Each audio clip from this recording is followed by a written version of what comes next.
नमस्कार आदरणीय दर्शकवृन्द, यहाँहरूलाई हार्दिक स्वागत एवं अभिवादन अर्पण गर्न चाहन्छु ज्योतिष मन्थन कार्यक्रममा। दर्शकवृन्द, हामीले ज्योतिष मन्थन कार्यक्रम अन्तर्गत वास्तु, राशि, रत्न, ग्रह गोचरहरूदेखि लिएर वास्तुशास्त्र सम्बन्धका धेरै विषयवस्तुहरूलाई यहाँहरू समक्ष तात्विक तत्त्वको रूपमा पस्किँदै आइराखेका छौँ। र आदरणीय दर्शकवृन्द, आज म यहाँहरूलाई न जात न धर्म, कुनै न वर्ण न लिङ्ग, कुनै पनि विषयवस्तुलाई प्रयोग हुने ज्योतिषशास्त्र सम्बन्ध अन्तर्गतको विषय जुन रहेको छ दर्शकवृन्द, जसलाई रत्न विज्ञान भनेर भनिन्छ, म रत्नशास्त्रको बारेमा यहाँहरूको बीच चर्चा, परिचर्चा र त्यसका निदानका मार्गहरूलाई यहाँहरू समक्ष म प्रस्तुत गर्न गइराखेको छु।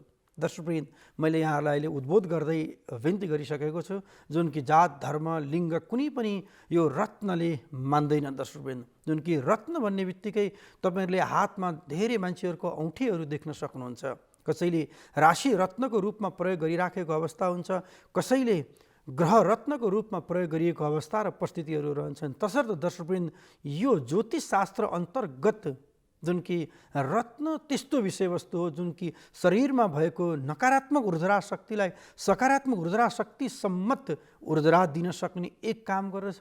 दोस्रो, यसले रोकेका काम र पारिवारिक र अशान्ति र अफिसियल जुन कार्यहरू जुन रहन्छन्, राजनीतिक र सामाजिक क्षेत्रका अप्ठ्यारा र समस्याका पक्षहरू जुन रहन्छन्, ती समस्याहरूलाई निहित बनाएर काम र उन्नति प्रगतिको पथहरूलाई लम्काउने अवस्थाहरू पनि निहित हुन्छ। तर जुन ग्रहले दिएको गलत पक्ष जुन रहन्छ, त्यो पक्षलाई सकारात्मक पक्षमा लिएर गएर यसले कार्यलाई अगाडि बढाउने काम गर्छ। तसर्थ दर्शकवृन्द, चाहे कोही छोरी मान्छे होस्, चाहे त्यो छोरा मान्छे होस्, जो कसैले पनि सही तरिकाले सही ज्योतिषको सल्लाह अन्तर्गत यदि रत्न धारणा गर्नुभएको खण्डमा जीवनयापनको क्रममा अवश्य पनि शान्ति, समृद्धि र उन्नति प्रगतिको वातावरणहरू भने भएर जान्छन्। दर्शकवृन्द, तर हामीले धारणा गर्दाखेरिको पक्षमा यसलाई धेरै विचार पुर्याउनु पर्ने हुन्छ।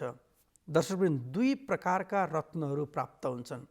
दुई प्रकारका रत्नहरूको पक्षमा एक त समुद्रमा रहेको रत्न हुन्छ भने अर्को टापुहरू, आइसल्यान्ड जसलाई भनेर भनिन्छ, ती टापुहरूमा रहेका रत्नहरू हुन्छन्। ती दुई रत्नहरूमा के भिन्नता छ, म यो विषय पनि यहाँलाई जानकारी गराउनेछु। दर्शकवृन्द, सृष्टिको क्रमदेखि नै जब पृथ्वी, मैले 5 तत्त्वहरूको पनि यहाँहरूलाई मैले जोड्नुपर्ने अवस्था हुन्छ, जुन कि पृथ्वी तत्त्व निर्माण हुनको लागि जल तत्त्वद्वारा सम्पूर्ण जलायमान सृष्टिको क्रमको पक्षहरूमा बिस्तारै बिस्तारै बिस्तारै पानी कम हुँदै अनि पृथ्वी तत्त्वहरू बढ्दै बढ्दै बढ्दै गयो। जब पृथ्वी बढ्दै गयो, पानीहरूका फोहराहरूद्वारा जुन ढुङ्गाहरू काटिँदै गए, चट्टान बन्दै गयो, चट्टानबाट चाहिँ बिस्तारै बिस्तारै ती ढुङ्गाहरू चाहिँ अनेक आकृति र प्रकृतिहरूका बन्न गए। ती आकृति र प्रकृतिका हजारौँ वर्षमा सत्य, त्रेता, द्वापर यी सम्पूर्ण युगहरू बिताउँदै गए। ती ढुङ्गाहरूले जब ती बिताउँदै गइसकेपछि त्यो त्याग, त्यो तपस्या, त्यो हिउँको कारणले गर्दाखेरि, त्यो पानीको कारणले गर्दाखेरि त्यसमा शक्ति भनेको एकदम सञ्चित हुन गयो। त्यसमा जुन सकारात्मक ऊर्जा शक्ति ती रत्नहरूमा प्राप्त हुन गयो। दर्शकवृन्द, ती रत्नहरू बीचको जुन शक्ति जुन प्रदान भयो, त्यो शक्ति प्रदान हुँदाखेरि अहिले पनि समुद्रमा बसेको जुन पानीले जुन खिउँदै खिउँदै खिउँदै खिउँदै लिएर गएको अवस्थाको रत्न र अनि जस्तै तपाईँको चाहिँ टापुहरूमा निर्माण भएको रत्नमा केही अन्तर छ, भिन्नता। टापुकामा भने अलिक केही शक्ति कम हुन्छ अथवा केही पावर कम हुन्छ भने अझै पनि समुद्रका जुन मोतीहरूदेखि लिएर पुष्पराज, पन्नाहरू जुन रहेका छन्, तिनीहरू नीलम अत्यन्तै पावरफुलित हुन्छन्। दर्शकवृन्द, किन त भन्नुहुन्छ भने जुन रत्नको हजारौँ वर्षदेखिको जुन शक्ति सञ्चय जुन रहेको छ, त्यो शक्ति सञ्चय जसरी औषधि खाँदाखेरि शरीरमा प्रयोग हुन्छ, त्यसै गरी रत्न धारणा गर्दाखेरि शरीरको नकारात्मक ऊर्जा शक्तिलाई फाल्दै र सकारात्मक ऊर्जा शक्तिलाई धारणा गर्छ। र कतिको जिज्ञासा पनि हुनसक्छ कि रत्न लगाएर कर्म नगरिकन भाग्य चम्केला? चम्किँदैन। दर्शकवृन्द, तपाईँको प्रश्नमा म सहमति छु। किन त भन्नुहुन्छ भने कर्म त अवश्य पनि गर्नुपर्छ। कर्मण्येवादि कर्माणि मा फलेषु कदाचन। जब अर्जुनलाई गीतामा भगवान श्रीकृष्णले व्याख्या गर्नुहुन्छ, अर्जुन तिमीले कर्म गर, तर सकारात्मक कर्म गर, नकारात्मक कर्म होइन नि। फेरि तिमीले सकारात्मक कर्म गर, फल अवश्य पनि प्राप्त हुन्छ। फल प्राप्त गर्नको लागि दर्शकवृन्द, हामीले जुन ग्रहका दृष्टिहरू, नकारात्मक दृष्टिहरू पर्दा, ग्रहका नराम्रा विचारहरू पर्दाखेरि, नराम्रो चिजहरूलाई तपाईँको हटाइदिने दर्शकवृन्द र सकारात्मक ऊर्जा शक्तिलाई संरक्षणतातर्फ ल्याउनको लागि एक त पर्यावरण, दोस्रो वास्तुशास्त्र, तेस्रो गणितशास्त्र, चौथो सिद्धान्त, यी आदि सारा विषयवस्तु सम्मिश्रित हुँदै हुँदै रत्नमा गएर जोडिन्छ दर्शकवृन्द। जब रत्नमा जोडिँदाखेरिको अवस्थामा जुन रत्नका पनि हस्तरेखा अन्तर्गत फरक फरक अङ्गुठाहरूमा हामीले धारणा गर्नुपर्ने हुन्छ। यदि तपाईँ आफू हस्तरेखामा केही विश्वास गर्नुहुन्छ भने बुध पर्वत कान्छी औँला मुनि पर्छ, साइँले औँला मुनि मङ्गल पर्वत बस्दछ, शनि पर्वत माझ औँलामा पर्दछ, चोरी औँला मुनि बृहस्पति पर्वत पर्छ, बुढी औँलाको मुनिको जुन भाग रहन्छ त्यो भाग शुक्र पर्वत र बिचमा राहु केतु चन्द्रमा भागहरू यसरी पर्दछन् दर्शकवृन्द।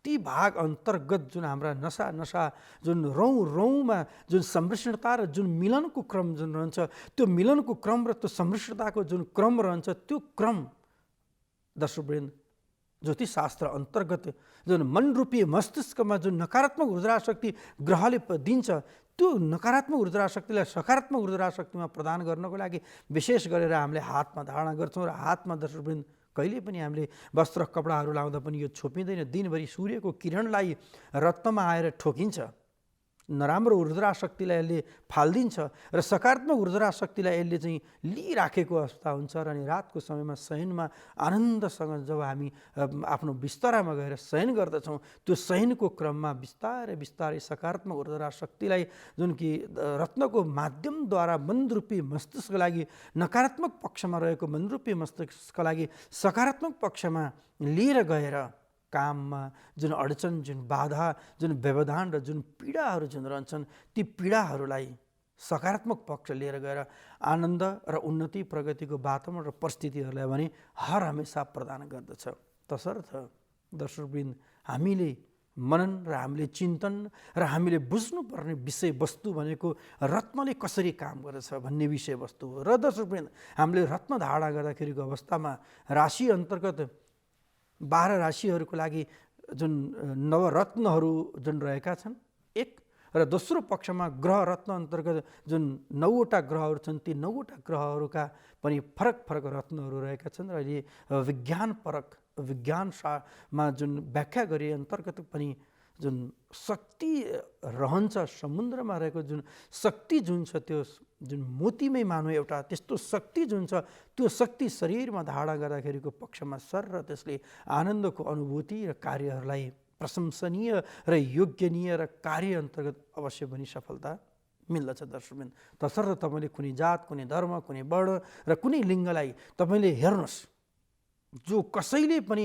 धारणा गरिराखेको अवस्था छ। हुनसक्छ वैदिक विधि अन्तर्गत पद्धतिहरू फरकहरू छन्, आफ्नो धर्म अन्तर्गतको आफ्नो कर्महरू फरक छन्, तर रत्नमा भने त्यो विशुद्ध विज्ञान हो दर्शकवृन्द। रत्नशास्त्रलाई जुनको विशुद्ध विज्ञान परकमा मानिएको छ। र हामीले यदि तपाईँले अहिले आफ्नो राशि रत्न मेष राशि छ, मुङ्गा धारणा गर्दै हुनुहुन्छ, मङ्गलबारको दिन तपाईँले धारणा गर्नुहोस्, शुभ रहन्छ। त्यसको पनि समयावधि छ, प्रातः समयमा तपाईँले धारणा गर्नुहोस्। वृष राशि तपाईँको राशि रत्न हीरा धारणा गर्नुहोस्, तपाईँले 9 बजीदेखि 11 बजेको बिहानको समयमा धारणा गर्नुहोस्, ग्रहले साथ दिन्छ। अनि मिथुन राशि छ, तपाईँले पन्ना धारणा गर्नुहोस्, राशि रत्न तपाईँलाई करिब करिब बिहानकै प्रातः समय बढी शुभ मानिन्छ, धारणा गर्नुहोस्, ग्रहले साथ दिन्छ।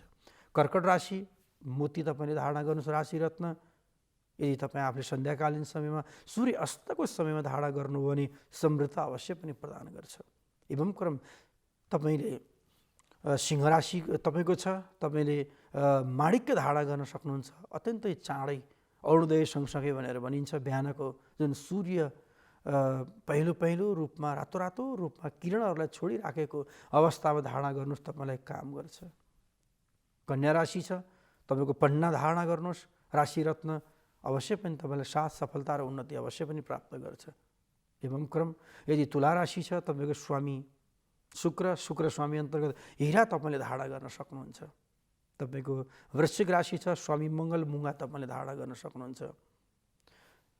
धनु राशि स्वामी बृहस्पति पुष्पराज तपाईँ आफूले धारणा गर्न सक्नुहुन्छ, पुष्पराज प्रातः समयमै धारणा गर्न सक्नुहुन्छ। अनि यदि तपाईँ आफ्नो स्वामी शनि मकर राशि छ, शनिबारको दिन सन्ध्याकालीन समयमा सूर्यको अस्त समयमा निलमलाई तपाईँले धारणा गर्न सक्नुहुन्छ। कुम्भ राशि स्वामी तपाईँको शनि, नीलमलाई सन्ध्याकालीन समयमा सूर्यास्तकै समयमा तपाईँले धारणा गर्न सक्नुहुन्छ राशि रत्न अन्तर्गतको। यदि मीन राशि छ स्वामी बृहस्पति पुष्पराज प्रातः समयमै तपाईँले धारणा गर्न सक्नुहुन्छ। यी चाहिँ राशि रत्न भए दर्शकवृन्द। अब यी राशि रत्नको लागि पनि दर्शकवृन्द धारणा गर्दाखेरि वैदिक विधि अन्तर्गत प्राण प्रतिष्ठाहरू गरेर धारणा गर्नुपर्ने हुन्छ, जुन कि प्राण यसमा बिखरिएको अवस्था हुन्छ। ती बिखरिएका प्राणहरूलाई चाहिँ एकमा एक समुष्टता गरेर त्यो रत्नभित्र रहन्छन्, त्यो रत्नभित्रलाई जागरुक गराउनुपर्छ दर्शकवृन्द। जब जागरुक हुन्छ त्यो जागरुक भइसकेपछि काम गर्न थाल्छ। जस्तै तपाईँ हामी पनि रातको समयमा शयन गर्छौँ, हामी एकदम रात्रि शयनको अवस्थामा हुन्छौँ, कति सुसुप्त अवस्थामा हुन्छौँ, कतिपय तपाईँको चाहिँ हामी निन्द्रा अवस्थामा तन्द्रा अवस्थामा आनन्दको अवस्थामा हुन्छौँ। हामी जागरुक हुनको लागि प्रातः समयमा हामी उठ्छौँ, आफ्ना सन्ध्यावन्दादि सारा सम्पूर्ण कर्महरू हामीले गर्छौँ। तर कर्म गरिसकेपछि बिस्तारै बिस्तारै तपाईँको अरू कार्यहरूको अगाडि हुन्छ, जुन कि हाम्रो जाग्रत अवस्था हुन्छ। त्यो जाग्रत अवस्थामा कर्म कार्यहरू अगाडि बढ्दै गएको खण्डमा समृद्धता प्राप्त हुन्छ। रत्नको पनि त्यही नै हो दर्शकवृन्द। र एवं क्रम मैले यहाँलाई राशि रत्नको बारेमा यहाँलाई व्याख्या गरेँ। यदि तपाईँ आफू ग्रह रत्नको अन्तर्गत दर्शकवृन्द तपाईँले सही ज्योतिषको सल्लाह र परामर्श लिइसकेपछिको मात्रै अवस्था र परिस्थितिमा मात्रै धारणा गर्न सक्नुहुन्छ। र फेरि दर्शकवृन्द यदि सही रत्न परेको खण्डमा बढी पीडादायक पनि बन्न सक्छ तपाईँको लागि। रत्नलाई तपाईँले प्रथमतः परीक्षण गर्नुपर्ने हुन्छ। कतिपय रत्नलाई बोकेर हिँड्दाखेरि पनि त्यसको जुन एउटा सकारात्मक ऊर्जा शक्ति हुन्छ या नकारात्मक ऊर्जा शक्ति हुन्छ, नकारात्मक ऊर्जा शक्ति त्यसले हामीलाई फालिदियो भने दर्शकवृन्द जुन हावा गलत ठाउँबाट बगेर आउँदाखेरि हामीले नाक थुन्नुपर्ने अवस्था हुन्छ। त्यस्तै तरिकाले त्यो रत्नले पनि तपाईँलाई नकारात्मक ऊर्जा शक्तिहरूलाई प्रदान गरिदिन सक्छ। तसर्थ हामीले सावधानी भने यस्तो विषयमा एकदमै होस विचार पुर्याउनुपर्ने अवस्था हुन्छ। यो सावधानीलाई हामीले यदि बर्तन सक्यौँ भने रत्नले हामीलाई साथ अवश्य पनि दिन्छ। ग्रह रत्न मानौँ तपाईँको शनि अत्यन्तै बिग्रेको छ, अष्टम स्थानमा मानौँ नीच भएर बस्यो, तपाईँले रत्न मार्केस स्थानमा बस्यो, यसलाई उच्च गर्नु पर्यो भने रत्न प्रयोग गर्दाखेरिको अवस्थामा नीलम प्रयोग गर्न सक्नुहुन्छ। नीलमका पनि धेरै प्रकृतिहरू रहेका छन् दर्शकवृन्द। त्यसमा पनि 6-7 थरी र 6-7 प्रकारका रत्नहरू तपाईँसँग समक्ष आइपुगेका छन्। ती रत्नहरूको सही मूल्याङ्कन हुनुपर्छ दर्शकवृन्द। रत्नको पनि सही मूल्याङ्कन र अनि त्यसको प्रतिशत पनि हुन्छ दर्शकवृन्द। त्यो प्रतिशतमा कमसेकम तपाईँले 60-70% भएको रत्नलाई यदि तपाईँले प्रयोग गर्नुभयो भने जीवनयापनको क्रममा समृद्धता दिन्छ। यदि तपाईँको शरीर र आफ्नो ज्यान आफ्नो हड्डी अनुसारको पनि रत्न प्रयोग गर्नुपर्ने हुन्छ। यदि तपाईँ आफू बचपनमै 8-10 वर्षको उमेरमा 5-7 किलोकै उमेरमा रत्न तपाईँले प्रयोग गर्नुपर्ने अवस्था आयो, ग्रहले तपाईँलाई साथ दिएन, जसलाई जमलोजी भनेर भनिन्छ, यो जमलोजी शास्त्र अन्तर्गतको यदि तपाईँलाई काम भएन, रत्नशास्त्र तपाईँ त्यहाँ प्रयोग भएर तपाईँको बोलीलाई शुद्धता आउनुपर्ने भयो, स्वास्थ्यलाई ठिक गर्नुपर्ने भएको खण्डमा यदि 5 किलो हुन्छ भने तपाईँले 3-4 क्यारेट प्रयोग गर्न सक्नुहुन्छ दर्शकवृन्द। यदि तपाईँ युवावस्थामा हुनुहुन्छ भने तपाईँको आफ्नो 10 किलो बराबर 1 क्यारेटले काम गर्छ दर्शकवृन्द, जुन कि मानौँ 6 देखि लिएर 8-9 क्यारेटसम्मका धातु रत्नहरू प्रयोग गर्दाखेरि पनि त्यसमा समृद्धि, शान्ति, उन्नति, प्रगतिको वातावरण र परिस्थितिहरू पनि अवश्य पनि प्राप्त भएर जान्छन्। र दर्शकवृन्द हामीले रत्न धारणाका विधिहरू धेरै अपनाउनु पर्ने हुन्छ। एक त हामीले प्रथमतः मैले यहाँलाई एकदम कठोर रत्नको रूपमा नीलमको व्याख्या गरिराखेको छु। नीलम जुन कि समुद्रका तटीय क्षेत्रमा प्राप्त हुने ठुल्ठुला ढुङ्गाहरूलाई काटिएर प्रशोधन गरेर जुन कि साना साना आकार र प्रकारहरूमा, कोही त्रिभुजाकार, कोही चतुर्भुजाकार, कोही आयताकार, कोही गोलार्धाकार बनाउन मिसिनले बनाउँछ दर्शकवृन्द। जब त्यो बनाउँछ र त्यो शरीरमा त्यसमा भएको ऊर्जा शक्तिको सकारात्मक ऊर्जा शक्ति र नकारात्मक ऊर्जा शक्ति प्रदान गर्ने भएको कारणले गर्दा त्यो समृद्धि र त्यो उन्नति र त्यो प्रकृतिको वातावरण र परिस्थितिहरूलाई शान्ति समृद्धि दिनको लागि त्यो रत्नले काम गर्छ। यदि रत्न गलत तरिकाको रत्न पर्यो भने दर्शकवृन्द त्यसले हामीलाई सधैँभरि पीडा दिन थाल्छ। रत्नले शरीरमा भएका विकारहरूलाई प्रथमतः फाल्छ दर्शकवृन्द। सजिलो मैले उदाहरण दिनु पर्दाखेरिको अवस्थामा बिरामी भइयो, थोरै इन्जेक्सन लगाइयो, इन्जेक्सन लगाएको ठाउँ 1-2 दिनसम्म दुख्न सक्छ, हो। रत्नले पनि त्यहाँ भएका शरीरका नकारात्मक विचार र नकारात्मक ऊर्जा शक्तिलाई निकालेर फाल्दाखेरिको अवस्थामा यहाँलाई केही गाह्रो र केही समस्या र केही प्रब्लमहरू बन्न अवश्य सक्छन्। तर 4-5 दिन पछाडिको समय भने तपाईँलाई सकारात्मक ऊर्जा शक्ति अनि नराम्रो निकालिसकेपछि अनि राम्रो दर्शकवृन्द बिस्तारै बिस्तारै दिँदै जान्छ र अनि व्यक्ति शान्तिको प्रतीक र कामनाको प्रतीक र काम र उन्नतिको पथ र पक्षहरूमा अगाडि बढेर जाने अवस्था र परिस्थितिहरू भने राम्रो हुँदै जान्छ। तसर्थ नीलम त्यस्तो रत्न हो जसलाई शनिबार सन्ध्याकालीनको समयमा प्राण प्रतिष्ठा गरेर वैदिक विधि अन्तर्गत धारणा गरेको खण्डमा सुख, शान्ति, समृद्धि र उन्नति प्रगतिको पत्र पक्षहरूलाई हामीले लम्काएर लिएर जान सक्छौँ। र आदरणीय दर्शकवृन्द, हामीले हरहमेशा जुन कि रत्न प्रयोगमा पहिला परीक्षणको क्रममा रहनुपर्ने हुन्छ, त्यो परीक्षणको रत्नले जीवनको क्रमलाई कसरी काम गर्दछ त? त्यो एकैचोटि हुँदैन दर्शकवृन्द। एकैचोटि भयो भने त त्यो भर्खरै खाइयो भर्खरै सकिएको अवस्था हुन्छ, त्यो होइन। जीवनयापनको क्रमको लागि बिस्तारै बिस्तारै त्यसले काम गर्छ। त्यसको एउटा शक्ति हुन्छ दर्शकवृन्द। शक्ति कतिको 8 वर्ष हुनसक्छ, कसैको 9 वर्ष हुनसक्छ, कसैको 2-3 वर्ष हुनसक्छ, कसैको 5 वर्ष हुनसक्छ। त्यसको आयुर्दा छ दर्शकवृन्द रत्नको पनि। ती आयुर्दा जुन रहन्छन् ती आयु पर्यन्तसम्म रत्नले आनन्द साथ काम गर्छ, पूर्णताका साथ काम गर्छ। जब आयु सकिन्छ त्यो हराउन पनि सक्छ या त्यो फालिन कहीँ पनि सक्छ, कहीँ तपाईँको खोल्दा खोल्दै हराउने पनि अवस्था हुन्छ र धेरै त्यसमा शक्ति पनि भयो भने कहिलेकाहीँ हाम्रो शरीरमा हामीले लिन पनि सकेनौँ भने त्यो उड्न सक्छ। त्यो हराउने अवस्था र परिस्थितिहरू हुने भएको कारणले गर्दा दर्शकवृन्द रत्न त्यस्तो शास्त्र हो जुनको सृष्टिको क्रमदेखि नै हनुमानको बीजबाट निर्माण भएको रत्न दर्शकवृन्द, जुन कि त्यस्तो शक्ति जुन रहेको छ शिवजीको स्वयं बीजबाट हनुमानको बीजबाट रत्न, र त्यो रत्न जुन कि कुनै पनि त्यस्तो खालको हामीले अमूल्य चिजहरू जुन राख्छौँ, कोही दायाँसँग हुनसक्छ, कोही एकमुखे रुद्राक्ष हुनसक्छ, कोही नागमणि हुनसक्छ, जुन कि एउटा बन्द कोठालाई नै उज्यालो बनाइदिन्छ दर्शकवृन्द। जुनको हाम्रो सृष्टिको क्रममा पहिला यी सारा सम्पूर्ण अमूल्य विषयवस्तुहरू थिए। ती अमूल्य चिजहरूबाट नै बिजुलीको काम हुन्थ्यो, उज्यालोको काम हुन्थ्यो, कर्मको काम हुन्थ्यो। ती बिस्तारै बिस्तारै लोप हुँदै गए दर्शकवृन्द। जुन कि लोप हुँदै गएको कारणले गर्दाखेरि जस्तै तपाईँले एउटा रत्न राख्नुभयो पूर्ण रूपमा, त्यो जुन जसलाई स्टोन भनेर भनिन्छ, जसलाई संस्कृतमा पत्थर भनेर भनिन्छ, हो त्यो पत्थरलाई तपाईँले राख्नुभयो र त्यो पत्थर बिचमा राख्नु, रातको समयमा त्यो एकदम आनन्द साथ बल्यो दर्शकवृन्द। त्यसमा न कोही बिजुलीको आवश्यकता पर्यो, न कुनै त्यस्तो खालको मट्टी तेलको आवश्यकता भयो, न कुनै त्यस्तो खालको आगोको आवश्यकता भयो। रत्नद्वारा नै भोजन बनाइन्थ्यो पहिलाको समयमा, रत्नमै सुत्ने काम गरिन्थ्यो र दर्शकवृन्द रत्नबाट नै उज्यालोको प्रकाशहरू रहन्थे।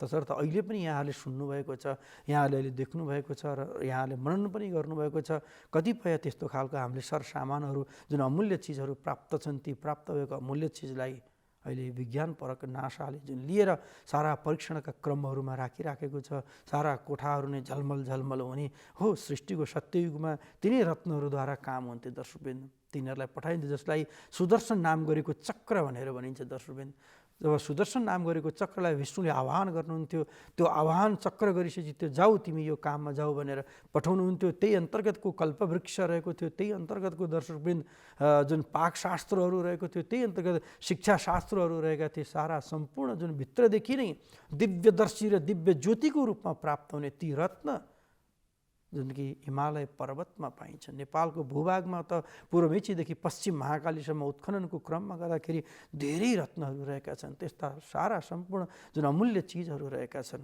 त्यही नै जुन धातुहरू मध्येमा सुन, चाँदी, तामा, पित्तलहरू इत्यादिका धातुहरूको खानी पनि रहेको छ।